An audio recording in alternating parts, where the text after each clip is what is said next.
Ted Bundy. Embora tenha admitido ter matado 36 mulheres, acredita-se que esse número possa chegar até 100. Ted Bundy apresenta um impressionante contraste da imagem popular de um maníaco homicida. Era atraente, seguro de si, politicamente ambicioso e bem-sucedido, mas seus demônios internos levaram a extremos de violência. Com sua habilidade camaleônica de se misturar, Bundy representava um perigo sempre presente para as mulheres bonitas de cabelos escuros que ele selecionava como vítimas. Nascido em novembro de 1946 em uma casa para mães solteiras em Vermont, Ted nunca conheceu seu pai. A pobreza forçou Louise e seu filho recém-nascido a viver com seus rigorosos pais metodistas na Filadélfia, onde Ted passou os primeiros 4 anos achando que Louise era sua irmã, um subterfúgio criado por seus avós para evitar as críticas da sociedade. Mais tarde ele pintaria uma imagem ensolarada daqueles anos, declarando o amor pelo avô Sam Common. Porém, outros membros da família descrevem Sam como um racista espancador de mulheres que gostava de torturar animais.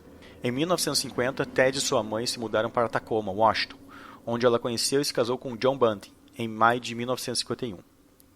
Apesar das boas notas na escola, o arquivo de Ted estava cheio de bilhetes de seus professores denunciando seu temperamento explosivo e imprevisível. Quando terminou o ensino médio, Ted era um masturbador compulsivo e voyeur, preso 2 vezes por roubo de carros. Em 1970 ele parecia ter mudado, pois ganhou uma comenda do Departamento de Polícia de Seattle por perseguir um ladrão. Um ano depois, Ted estava matriculado na Universidade de Washington, trabalhando meio período em uma linha direta de prevenção ao suicídio.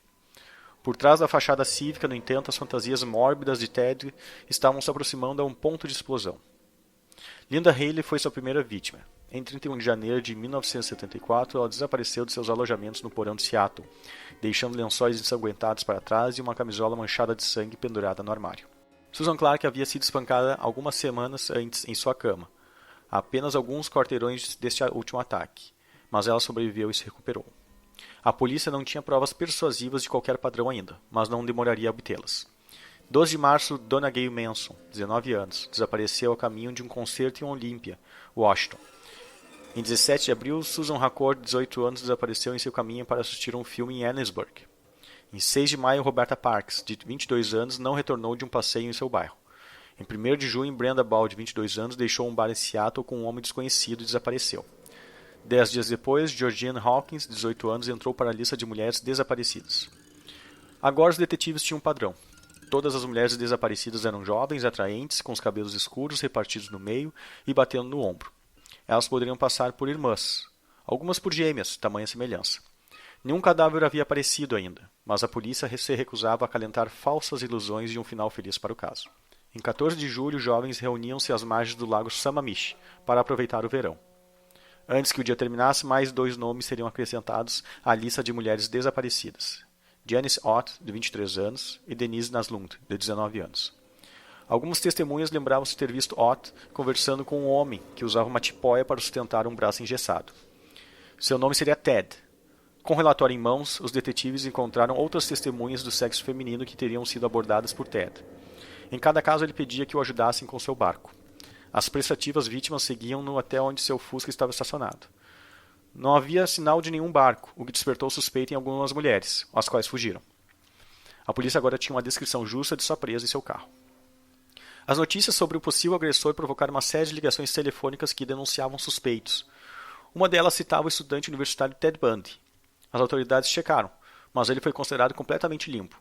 Era um estudante de direito, jovem republicano ativo na política, que havia recebido uma comenda da polícia de Seattle. Tantos telefonemas relatando suspeitos foram feitos por trote ou excesso de zelo que o nome de Bundy foi arquivado com inúmeros outros. Em 7 de setembro, caçadores encontraram diversos corpos enterrados em uma encosta arborizada, a vários quilômetros do lago Sammamish. Registros odontológicos identificaram os restos de Janice Ott e Denise Naslund. O esqueleto de uma terceira mulher encontrado com os outros não pôde ser identificado. 5 semanas depois, em 12 de outubro, um caçador encontrou o ossado de mais 2 mulheres no condado de Clark. Uma vítima foi identificada como Carol Valenzuela, de 20 anos, desaparecida há 2 meses de Vancouver, Washington, na fronteira com Oregon. Novamente, a segunda vítima permaneceria desconhecida. A polícia estava otimista, esperançosa de que a descoberta das vítimas acabaria por levá-los ao assassino, mas eles não tinham como saber que o homem já estava movendo-se em busca de áreas de caça mais seguras e outras presas. O terror chegou a Utah em 2 de outubro de 1974, quando Nancy Wilcox, de 16 anos, desapareceu em Salt Lake City. Em 18 de outubro, Melissa Smith, de 17 anos, desapareceu em Midvale. Seu corpo estuprado e espancado seria desenterrado nas montanhas de Wasatch, 9 dias depois.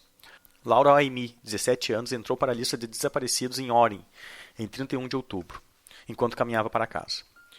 Um mês se passaria antes que seu corpo violentado fosse descoberto em uma área arborizada fora da cidade. Um homem tentou sequestrar Carol Daronte de um shopping center em Salt Lake City em 8 de novembro, mas ela conseguiu escapar antes que ele pudesse prender um par de algemas em seus pulsos. Naquela noite, Debbie Kent, de 17 anos, foi sequestrada do auditório de Viewmont High School de Salt Lake City. As autoridades de Utah mantiveram as comunicações abertas com a polícia de outros estados, incluindo Washington. Eles poderiam ter notado que um suspeito de Seattle, Ted Bundy, estava frequentando a escola em Utah, quando os desaparecimentos locais ocorreram. Mas eles estavam procurando por um louco, em vez de um sóbrio e bem preparado estudante de direito que parecia ter conexões políticas. Em Seattle, Bundy foi novamente esquecido. Com o ano novo, Colorado se juntou à lista de locais de caça para um assassino cruel que aparentemente selecionava vítimas por seus penteados. Karen Campbell, 23 anos, foi a primeira a desaparecer de uma loja de esqui em Snowmass, em 12 de janeiro.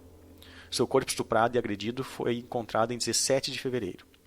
15 de março, Julie Cunningham, de 26 anos, desapareceu ao caminho de um bar em Vail.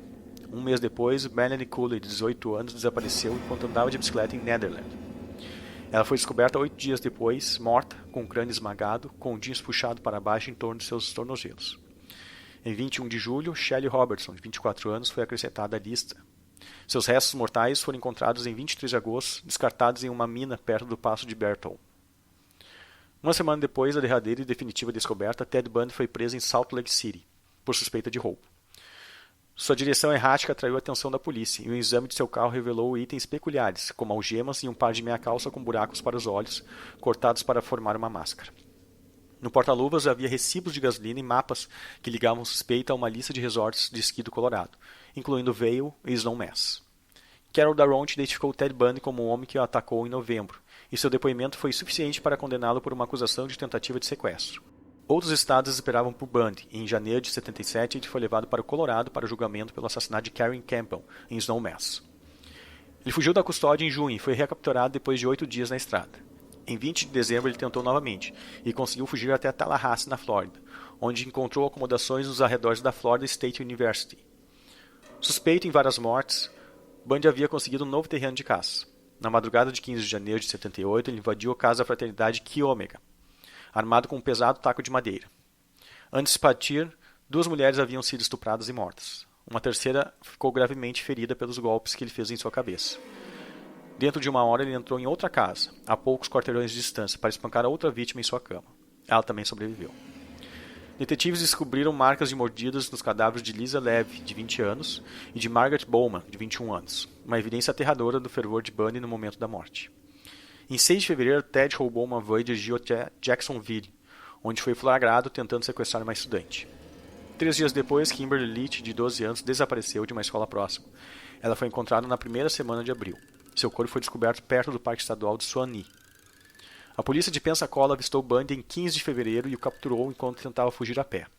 Depois que Bundy foi identificado, suas impressões e seus dentes foram tiradas para comparar com marcas de mordidas nas vítimas de Chi Omega, o que compôs uma prova irrefutável contra ele. Durante seu midiático julgamento, Bundy se casou com uma antiga colega de trabalho, Carolina Bunn, a qual acreditava piamente em sua inocência. Condenado em 2 acusações de assassinato em julho de 79, ele foi sentenciado a morrer na cadeira elétrica da Flórida. Uma terceira condenação à morte foi posteriormente obtida no caso de Kimberly Leach. Levaria quase uma década para ver a justiça ser feita. Ted interrompeu sua execução com repetidos apelos frívolos que chegaram até a Suprema Corte dos Estados Unidos em Washington. Entre as manobras legais, ele passou o tempo com entrevistas na mídia e uma breve consulta às autoridades de Washington sobre o caso do assassino do Rio Verde. A sorte e a vida de Ted acabaram em 24 de janeiro de 1989, quando ele foi executado no estado da Flórida. Antes de sua execução, Bundy confessou 30 assassinatos. O primeiro assassinato admitido por Bundy foi de uma caroneira não identificada, em maio de 73. 2 anos depois, disse Bundy, ele matou Lynette Hoover, de 12 anos, sequestrada de uma escola secundária em Pocatello, Idaho. Além daqueles citados, as autoridades acreditam que ele é responsável por pelo menos outros 7 assassinatos cometidos entre 1973 e 1975. Alguns investigadores acreditam que Bundy pode ter matado 100 ou mais vítimas ao todo, talvez começando quando ele era adolescente, mas as evidências são escassas.